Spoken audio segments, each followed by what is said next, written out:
Di akhir naskah Carita Parahyangan, diceritakan sebagai berikut. Diganti Kunusia Mulia. Lilana jadi ratu 12 tahun. Mimiti datangna perubahan. Buana lemes Yusuf kanu kasar. Timbul karusakan Tislam. Perangka Raja Galuh, eleh Raja Galuh, perangka Kalapa eleh Kalapa, perangka Pakuan, perangka Galuh, perangka Datar, perangka Mandiri, perangka Patega, perangka Jawa Kapala, eleh Jawa Kapala, perangka Degilang, muntas perangka Salajo, kabahelehku orang Islam. Kitunu mata ka bawah kademak jium ti Cirebon. Nusa Mulia atau Prabu Surya Kencana. Prabu Nusa Mulia dalam naskah Wangsakerta dikenal dengan nama Prabu Raga Mulia Surya Kencana menggantikan ayahnya, Prabu Nikalendra pada tahun 1567 Masehi. Ia dianggap sebagai raja terakhir dari Pajajaran yang berkuasa dari tahun 1567 sampai tahun 1579 Masehi. Prabu Surya Kencana atau Prabu Nusa Mulia tidak berkedudukan di Pakuan, tetapi di Pulasari, Pandeglang. Oleh karena itu, ia dikenal pula sebagai pucuk umun Panembahan Pulasari, yang kemungkinan raja ini berkedudukan di Kadueja, pada lereng Gunung Palasari. Pajajaran telah ditinggalkan oleh rajanya, sejak Nilakendra mengalami berbagai kekalahan dalam peperangan melawan Banten dan Cirebon. Setelah kekalahan perang melawan pasukan Maulana Yusuf dari Banten, Nilakendra yang waktu itu berkuasa mengungsi ke Majaya dan meninggalkan ibu kota Pakuan. Dan penggantinya juga diangkat dalam pengungsian di Pulau Sari Pandeglang sekarang. Pakuan diserahkan kepada senopati kerajaan yang kuat, di antaranya Jayaperkosa dan adik-adiknya. Di akhir masa kekuasaan ayahnya, nyaris ibu kota Pajajaran lumpuh dan tidak menjadi ibu kota lagi, karena sang Raja Nilakendra mengungsi. Setelah ibu kota diserang bertubi-tubi, banyak penduduknya mengungsi keluar daerah, termasuk para kerabat raja. Sebagian penduduknya mengungsi ke wilayah pantai selatan di antaranya ke Cisolok dan Bayah, dan juga banyak yang mengungsi ke timur, ke Sumedang Larang dan lainnya, dan putra mahkota sendiri, Prabu Nusa Mulia mengungsi ke Pulau Sari, Pandeglang, dan disinilah ia kemudian diangkat menjadi raja. Daerah Pulau Sari diyakini merupakan daerah asal nenek moyang kerajaan Sunda, yaitu daerah yang didirikan oleh Aki Tirim, cikal bakal kerajaan Salakanegara, yang merupakan nenek moyang kerajaan Sunda. Dengan mengungsi ke Pulau Sari setidaknya Raga Mulia ingin membangun sejarah baru seperti nenek moyangnya dulu, untuk membangun Pajajaran yang kuat.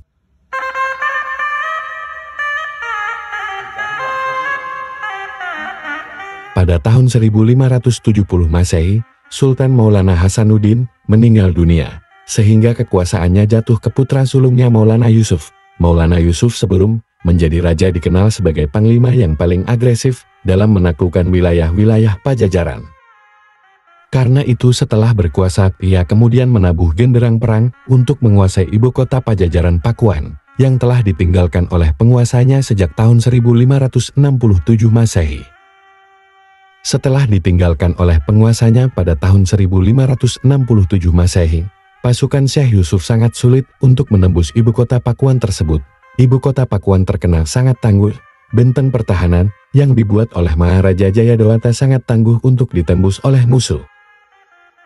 Diceritakan dalam sejarah Banten, Pakuan baru bisa ditembus oleh musuhnya karena ada pengkhianatan dari dalam Pakuan yang membukakan pintu benteng Pakuan, sehingga dengan leluasa pasukan yang dipimpin oleh Maulana Yusuf dari Banten masuk dan menghancurkan ibu kota pada tahun 1579 Masehi.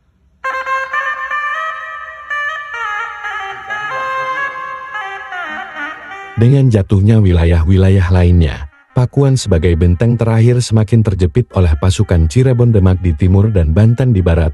Akhirnya pada tahun 1579 Masehi, pasukan Banten yang dipimpin oleh Sultan Maulana Yusuf berhasil menduduki ibu kota Pakuan.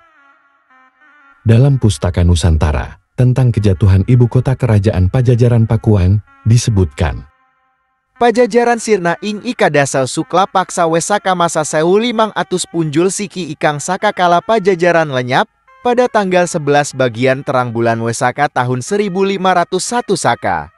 Tanggal tersebut bertepatan dengan 8 Mei tahun 1579 Masehi. Dalam naskah Banten, serangan tentara Banten ke Pakuan Disebutkan, waktu keberangkatan itu terjadi bulan Muharram tepat pada awal bulan hari Ahad tahun Alif, inilah tahun Sakanya 1501. Benteng Pakuan terkenal sangat kokoh yang sulit ditembus. Setelah 12 tahun ditinggal raja, Pakuan masih bisa bertahan dan baru dapat dibobol Banten dengan cara halus. Dalam naskah Banten diceritakan bahwa benteng Pakuan baru dapat dibobol setelah terjadinya pengkhianatan. Komandan kawal benteng Pakuan merasa sakit hati karena tidak memperoleh kenaikan pangkat. Ia adalah saudara Ki Jongjo, seorang kepercayaan Panembahan Yusuf. Tengah malam Ki Jongjo bersama pasukan khusus menyelinap ke dalam kota setelah pintu benteng terlebih dulu dibukakan saudaranya itu. Kisah ini mungkin diragukan tentang kebenarannya, tetapi hal ini menggambarkan betapa tangguhnya benteng Pakuan yang dibuat Prabu Si Baduga Prabu Siliwangi. Setelah ditinggalkan oleh raja selama 12 tahun, pasukan Banten masih terpaksa menggunakan cara halus untuk menembusnya.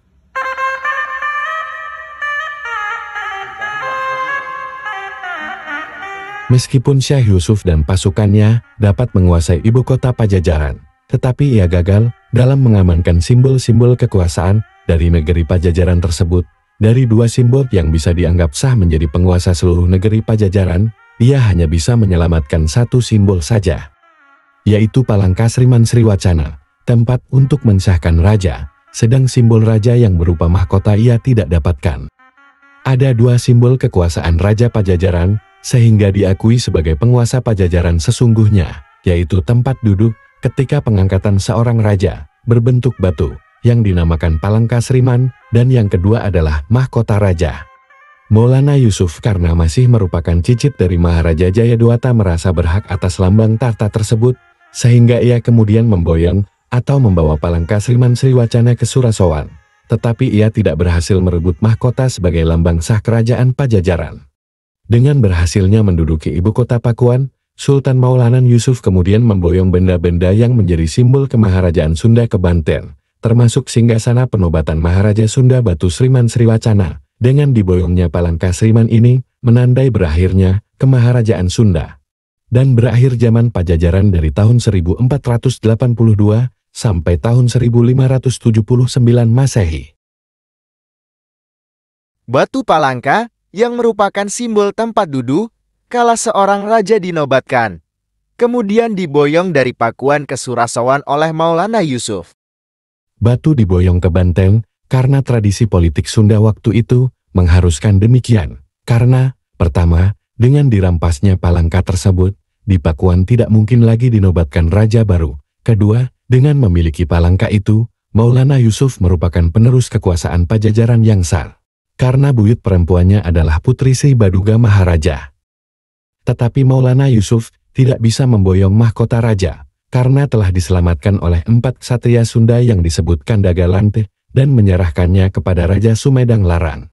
Sehingga dalam sejarah sesudahnya, Banten tidak pernah bisa menguasai seluruh tataran Sunda, karena lambang kerajaan yang berupa mahkota, ia tidak dapatkan, dan justru seluruh kerajaan Pajajaran yang tidak dikuasai oleh Cirebon dan Banten jatuh ke kekuasaan kerajaan Sumedang Larang. Menurut sumber sejarah Sumedang Larang, ketika peristiwa jatuhnya Pakuan terjadi, 4 orang kepercayaan Prabu Raga Mulia Surya Kancana, Raja Pajajaran terakhir, yang dikenal dengan Kandagalante, yang terdiri dari Jaya Perkosa Sang Hyang Hau, Batara Adipati Wiradijaya Nangganan, Sang Hyang Kondang Hapa, dan Batara Pencar Buana, berhasil menyelamatkan atribut pakaian kebesaran Maharaja Sunda, yang terdiri dari mahkota simbol kekuasaan Raja Pakuan, kalung bersusun 2 dan 3 serta perhiasan lainnya. Seperti benten, siger, tampekan dan kilat bahu. Atribut-atribut kebesaran tersebut kemudian diserahkan kepada Raden Anggawijaya, putra Ratu Inten Dewata tahun 1530 sampai tahun 1579 Masehi yang kemudian naik tahta Sumedang Larang dengan gelar Prabu Gusan Ulun tahun 1579 sampai tahun 1601 Masehi.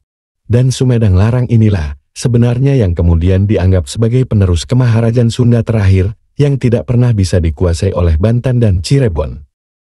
Dengan demikian, meskipun Pajajaran dapat ditaklukkan oleh Maulana Yusuf, tetapi karena tidak mendapatkan mahkota, maka Banten tidak pernah bisa menguasai seluruh bekas kerajaan Pajajaran, dan justru seluruh wilayah Pajajaran yang tidak dikuasai oleh Cirebon dan juga Banten jatuh ke Sumedang Larang.